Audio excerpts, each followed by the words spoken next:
Пробивање на булеварите, воведување на јавен превоз, решавање на проблемот со комуналниот смет, се старо новите ветувања на градоначалничката на Тетово Теута Арифи за 2019 година. Светската банка го одобри проектот за продолжување на булевардот Индустријска по должина од 670 метри, кој ќе се пробие низ спортскиот центар па се до касарната во Тетово и ќе продолжиме со пробивање на булевардот Благоја Тоска, каде што сме при крај со фаза на експропријација.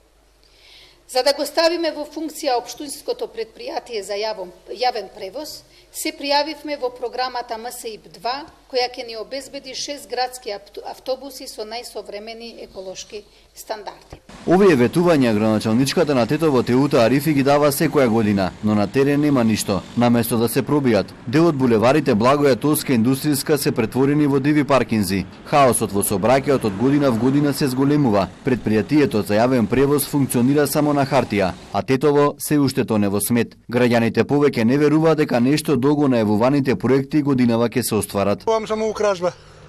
Само се испокрадува што најдојде толку, нема шанса. Ова е општина за нигде не е.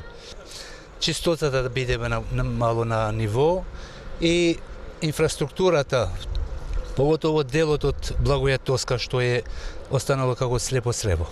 Советниците од опозицијата велат дека општината нема финансиска можност да инвестира во капитални инвестиции, затоа што е превработена. Па речиси половина од буџетот, како и тој за 2019 година, треба да го одвои за плати и придонеси за општинската администрација.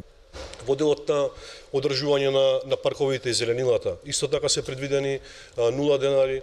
Потоа прочистување на отпадните води, исто така се предвидени 0 денари, така да сметаме како советничка група дека не само што нема да удоволи на голем дел од потребите на граѓаните, оние реални основни проблеми, туку и не се општината овој пат не беше во дослух со реалните потреби на граѓаните. Повеќе од 430-450 се вработени и значи целиот повеќе поголемата сума на буџетот оди на плати. Од локалната самоуправа пак уверува дека следната година општина Тетово ќе биде порелаксирана во смисла на наследениот долг и многу поефикасна во остварување на проекти кои се за доброто на граѓаните.